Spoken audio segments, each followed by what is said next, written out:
네, 탄핵을 만약에 이제 인용이 됐다고 칩시다. 근데 이거를 재심 청구할 수 있대요. 또? 단서가 있어. 결정적인 사항이 누락돼 있다고 판단이 되면 다시 재심을 할 수가 있는데요. 그게 재심 사유가 있는 경우에 사유를 안 날로부터 30일 이내에 다시 해달라고. 그 결정이 있는 날부터 5년 이내에 재심 청구해야 된답니다.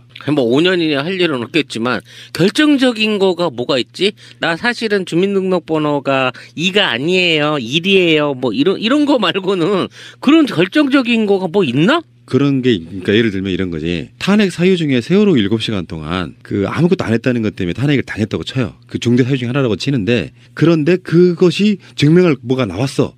그럼 그거를 재심 청구할 수 있다는 거예요. 그러니까 네. 청와대 안에 비밀의 문이 있어가지고 그거를 열었더니 4차원의 세계로 가는 거야. 그래서 우주랑 교신을 하고 왔다는 거지. 뭐 이런 정도가 나와주면 또 뭐 생각해 볼 수 있겠네요.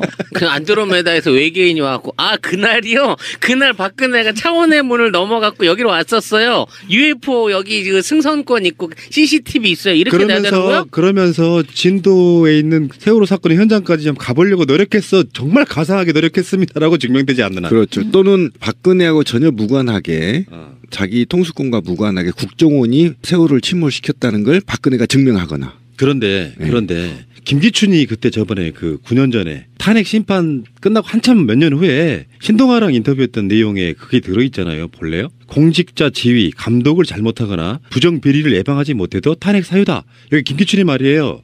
딱 박근혜에게 해주고 싶은 말이지 않습니까? 그렇죠. 그렇게 쉴드를 친다고 해도 빼박 텐트입니다. 진짜. 예. 어쨌든 이 재심 사유는 대통령의 애우에 관한 것을 복구하는 것이 대통령 자리를 다시 내놓으라고 재심을 청구한 게 아니기 때문에 분명히 말씀드리지만 이거는 극단적인 정치 행위이고 국민과 사법부와 입법부 그다음에 국민과의 극단적인 정치 행위입니다. 그래서 이 정치 행위로 바라보는 것이고 다수의 의견에 따르는 것이지 이것이 법적으로 명확하게 하지 못해서 안 하는 게 아니에요. 탄핵이라는 것이. 그래서 그 탄핵을 막지 않기 위해서 무단하게 국민을 위해 노력해야 되는 게 통수권자의 책무인 거죠. 자, 김기춘이 했던 얘기를 참 길게 한번 제가 읽어드려 보겠습니다. 이게 박근혜와 노무현에게 어떻게 달라질 수 있는 건지 그들의 주장이.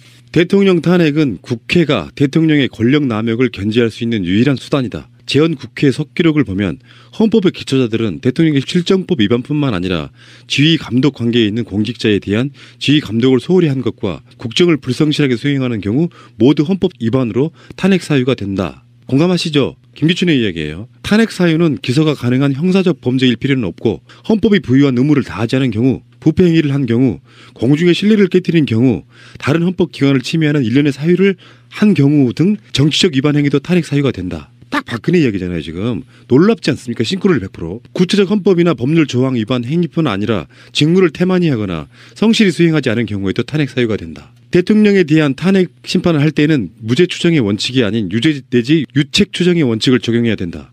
형사재판에서는 무죄 추정의 원칙에 따라 유죄 판결이 확정되기 전에는 공무원의 직권이 정지되지 않는 데 반해 탄핵 심판에서는 대통령의 권한이 정지되는 유죄 내지 유책 추정의 원칙을 적용한다. 무죄 추정 원칙을 강조하는 박근혜 대통령 대리인단의 논리와 정면으로 배치되는 거죠. 다음에 노무현 전 대통령은 국민을 네 편으로 갈라 국민을 통합을 저해하고 계층 간 갈등을 조장했다. 그의 지휘 감독 아래에 있는 최측근들의 부정과 비리에 직접 또는 간접적으로 연루되었으며 감독하고 예방해야 될 직무도 유기했다. 미국의 경우는 대통령이 중범죄를 저질러 탄핵이 발의된 것이 아니고 부적절한 성적 접촉이나 거짓말 때문에 탄핵이 발의되고 대통령이 사임하기조차 했다. 이게 지금 박근혜 해주고 싶은 말인 거잖아요. 거짓말 한마디만 해도 탄핵 사유라는 것을 김기춘 말로 얘기를 하고 있는 거예요. 김기춘은 도깨비가 맞아. 시공을 초월해가지고 이걸 다 내다 본 거지. 스포일러를 했네. 훨씬 더 예전에. 그러니까 지금 김기춘이 한 말은요. 박근혜에게 완벽하게 들어맞아요. 그러네요. 근데 이 논리를 자기들의 수장이라고 할 수 있는 김기춘의 논리를 대리인단은 반대로 써먹고 있는 거잖아요. 형사재판 개념으로 계속 몰고 가고. 야, 김기춘에게는 과거, 현재, 미래가 동시에 있나 봐. 놀랍잖아요, 진짜. 그러니까 신의 관점에서 보면 과거, 현재, 미래가 동시에 있다라고 하잖아요. 그러니까 그 수준인데. 당시에 노무현 대통령 탄핵이 너무 과한 게 아니었냐고 물어보니까 김기춘이 말이 익었던 거야. 미국에서는 거짓말 한마디만 해도 탄핵 당했다. 성추문 한마디만 해도 탄핵 당했다. 요거는 지금 생각해보면 박근혜가 대국민 사과 3번인가 했잖아요. 다 거짓말이었잖아요. 거짓말이었잖아. 그 자체만으로 탄핵 사유라는 걸 김기춘이 인정하고 있잖아요. 예. 놀랍다 김기춘. 그게 국민적 상식이에요. 지금 박근혜 대리인단 쪽에서는 국제사법재판소 얘기를 했잖아요. 근데 이거는 정말 얘기 중에 하나인 거예요. 뭐냐면 국제사법재판소는요 무슨 국가 분쟁이라든가 그러니까 왜 우리나라랑 일본하고 독도 관련된 거 있잖아요. 그렇지. 그런 것이 이제 여기에 해당이 되는 거예요. 국가 간의 조약이라든가 국제법상의 그 문제를 얘기하는 거고. 그럼 맞는데? 일본 사람인 박근혜가 우리나라에서 대통령 하다가 이 박살난 사건이잖아. 아니 그래서 이게 뭔가 헷갈리신 게 아닌가라는 생각이 드는 게 이거랑 이제 비슷한 게 뭐 이런 게 있죠. 국제형사재판소 이런 게 있는데 그거는 이제 무슨 전범 처리 같은 거. 전범 맞는데? 내란 수괴이자 전범을 시도했던 거 맞잖아. 예. 또는 무슨 이제 국제사면위원회 또 이런 게 있는데 이거 헷갈린 게 아닌가. 그것도 맞는데? 아니 국제사면위원회는 왜 양심수 같은 그런 거잖아요. 이거 불쌍하고 어려운 시기를 겪었던 신데렐라 같은 이 여인을 사면해주자는 차원에서 해볼 만한데? 그러니까 나는 이 사람네들이 지금 국제사법재판소를 막 급하니까 막 던졌는데 이게 국가 간 분쟁에 해당되는 이야기인가? 이 사람은 무슨 말하자면 자기는 왕국이야. 그렇죠. 탕기국 국가잖아. 탕기국.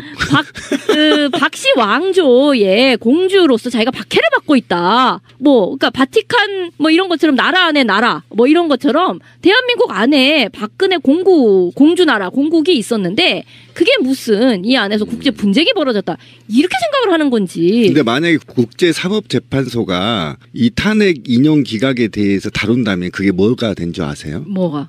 내정 간섭이에요. 큰일 납니다. 있을 수가 없어요. 그래서 제가 아까 고려 가치가 없다라는 거예요. 이걸 제소할 수가 없어요. 그러니까 한 나라 대 한 나라의 내란적 상황으로 본다 이렇게 되는 거죠. 이게 내정 간섭이 돼버리는 거예요. 제가 알기에는 대표적인 가짜뉴스인데 가짜뉴스예요.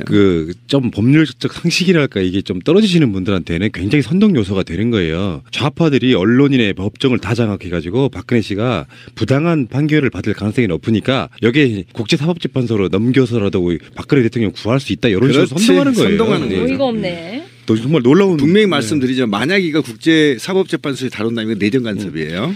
자 어쨌든 간에 이번 주에는 거의 한 70% 이상은 탄핵 결과가 나올 거라고 보는데 가슴 떨리고요. 여러분도 마치 그렇지 않습니까? 굉장히 떨리고 국민의 민심에 반하는 판결이 저는 나올 거라는 생각은 전혀 안 하지만 혹시나 해서라도 우리 어떤 마음가짐을 좀 단단하게 했으면 좋겠다라는 생각이 듭니다. 그렇죠. 지금부터는 계속 긴장하고 매일 집회에 나오시고 어쨌든 퇴진 행동의 홍보에 따라 국민들이 좀 직결할 때 많이 나와 주셔야 됩니다. 100만 200만씩 모일 때 찍소리 못하던 자들이 시간이 지나면서 촛불을 폄훼하는 게 있잖아요. 진짜 촛불은 어쩌면 탄핵 인용된 후가 될지도 모르겠다 이 생각을 해봐요. 어느 날 갑자기 탄핵 인용되니까 사람들 한 명도 안 나와. 그러면 그들 거의 내란 상태로 몰고 가지 않을까 이렇게 생각을 해요. 연루되었으며 감독하고 예방해야 될 직무도 유기했다. 미국의 경우는 대통령이 중범죄를 저질러 탄핵이 발의된 것이 아니고 부적절한 성적 접촉이나 거짓말 때문에 탄핵이 발의되고 대통령이 사임하기조차 했다. 이게 지금 박근혜 때리고 싶은 말인 거잖아요. 거짓말 한마디만 해도 탄핵 사유라는 것을 김기춘 말로 얘기를 하고 있는 거예요. 김기춘은 도깨비가 맞아. 시공을 초월해가지고 이걸 다 내다 본 거지. 스포일러를 했네. 훨씬 더 예전에. 그러니까 지금 김기춘이 한 말은요. 박근혜에게 완벽하게 들어맞아요. 그러네요. 근데 이 논리를 자기들이 수장이라고 할 수 있는 김기춘의 논리를 대리인단은 반대로 써먹고 있는 거잖아요. 형사재판 개념으로 계속 몰고 가고. 야, 김기춘에게는 과거, 현재, 미래가 동시에 있나 봐. 놀랍잖아요, 진짜. 그러니까 신의 관점에서 보면 과거, 현재, 미래가 동시에 있다라고 하잖아요.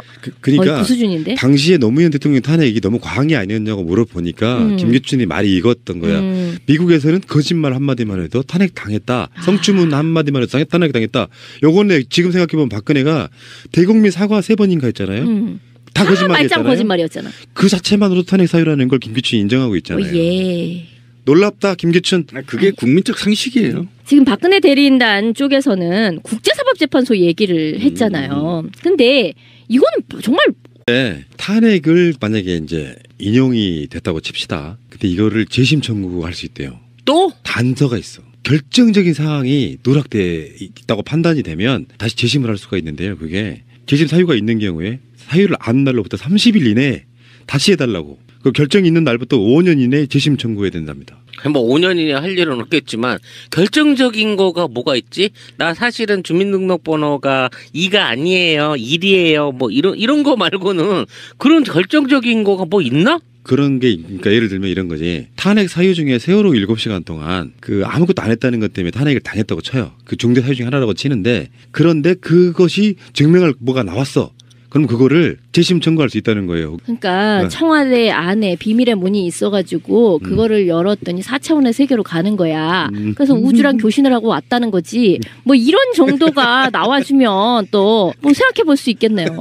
그 안드로메다에서 외계인이 와갖고 그날이요. 그날 박근혜가 차원의 문을 넘어갔고 여기로 왔었어요. UFO 여기 그 승선권 있고 CCTV 있어요. 이렇게 돼야 되는 거야? 그러면서 진도에 있는 세월호 사건의 현장까지 좀 가보려고 노력했어. 정말 가상하게 노력했어. 그냥 막 던지는 얘기 중에 하나인 거예요. 뭐냐면 국제사법재판소는요 무슨 국가 분쟁이라든가 그러니까 왜 우리나라랑 일본하고 독도 관련된 거 있잖아요. 그렇지. 그런 것이 이제 여기에 해당이 되는 거예요. 국가 간의 조약이라든가 국제법상의 그 문제를 얘기하는 거고. 그럼 맞는데? 일본 사람인 박근혜가 우리나라에서 대통령 하다가 이 박살난 사건이잖아. 아니 그래서 이게 뭔가 헷갈리신 게 아닌가라는 생각이 드는 게 이거랑 이제 비슷한 게 뭐 이런 게 있죠. 국제 형사재판소 이런 게 있는데 그거는 이제 무슨 전범 처리 같은 거. 전범 맞는데? 내란 수괴이자 전범을 시도했던 거 맞잖아. 예. 또는 무슨 이제 국제사면위원회 또 이런 게 있는데 이거 헷갈린 게 아닌가. 그것도 맞는데? 아니, 국제사면위원회는 왜 양심수 같은 그만해, 이제 그런 거잖아요. 이거 불쌍하고 어려운 시기를 겪었던 신데렐라 같은 이 여인을 사면해주자는 차원에서 해볼 만한데? 그러니까 나는 이 사람네들이 지금 국제사법재판소를 막 급하니까 막 던졌는데 이게 국가 간 분쟁에 해당되는 이야기인가? 이 사람은 무슨 말하자면 자기는 왕국이야. 그렇죠. 탐기국 국가잖아. 탐기국. 박씨 왕조의 공주. 대통령의 권력 남용을 견제할 수 있는 유일한 수단이다. 재헌 국회 석기록을 보면 헌법의 기초자들은 대통령의 실정법 위반뿐만 아니라 지휘 감독 관계에 있는 공직자에 대한 지휘 감독을 소홀히 한 것과 국정을 불성실하게 수행하는 경우 모두 헌법 위반으로 탄핵 사유가 된다. 공감하시죠? 김기춘의 이야기예요. 탄핵 사유는 기소가 가능한 형사적 범죄일 필요는 없고 헌법이 부여한 의무를 다하지 않은 경우 부패 행위를 한 경우 공중의 신뢰를 깨뜨린 경우 다른 헌법 기관을 침해하는 일련의 사유를 한 경우 등 정치적 위반 행위도 탄핵 사유가 된다. 딱 박근혜 이야기잖아요. 지금 놀랍지 않습니까? 싱크로율 100%. 구체적 헌법이나 법률 조항 위반 행위뿐 아니라 직무를 태만히 하거나 성실히 수행하지 않은 경우에도 탄핵 사유가 된다. 대통령에 대한 탄핵 심판을 할 때는 무죄 추정의 원칙이 아닌 유죄 내지 유책 추정의 원칙을 적용해야 된다. 형사재판에서는 무죄 추정의 원칙에 따라 유죄 판결이 확정되기 전에는 공무원의 직권이 정지되지 않는데 반해 탄핵 심판에서는 대통령의 권한이 정지되는 유죄 내지 유책 추정의 원칙을 적용한다. 무죄 추정 원칙을 강조하는 박근혜 대통령 대리인단의 논리와 정면을 배치되는 거죠. 다음에 노무현 전 대통령은 국민을 네 편으로 갈라 국민 통합을 저해하고 계층 간 갈등을 조장했다. 그의 지휘 감독 아래에 있는 최측근들의 부정과 비리에 직접 또는 간접적으로 있습니다라고 증명되지 않는 한. 그렇죠. 또는 박근혜하고 전혀 무관하게 자기 통수권과 무관하게 국정원이 세월호를 침몰시켰다는 걸 박근혜가 증명하거나. 그런데 김기춘이 그때 저번에 그 9년 전에 탄핵 심판 끝나고 한참 몇 년 후에 신동아랑 인터뷰했던 내용에 그게 들어있잖아요. 볼래요? 공직자 지휘, 감독을 잘못하거나 부정 비리를 예방하지 못해도 탄핵 사유다. 여기 김기춘의 말이에요. 딱 박근혜에게 해주고 싶은 말이지 않습니까? 그렇죠. 그렇게 쉴드를 친다고 해도 빼박 텐트입니다. 진짜. 예. 어쨌든 이 재심 사유는 대통령의 애우에 관한 것을 복구하는 것이 대통령 자리를 다시 내놓으라고 재심을 청구한 게 아니기 때문에 분명히 말씀드리지만 이거는 극단적인 정치행위이고 국민과 사법부와 입법부 그다음에 국민과의 극단적인 정치행위입니다. 그래서 이 정치행위로 바라보는 것이고 다수의 의견에 따르는 것이지 이것이 법적으로 명확하게 하지 못해서 안 하는 게 아니에요. 탄핵이라는 것이. 그래서 그 탄핵을 맞지 않게 해서 무단하게 국민을 위해 노력해야 되는 게 통수권자의 책무인 거죠. 자, 김기춘이 했던 이야기를 참 길게 한번 제가 읽어드려 보겠습니다. 이게 박근혜와 노무현에게 어떻게 달라질 수 있는 건지 그들의 주장이. 대통령 탄핵은 국회가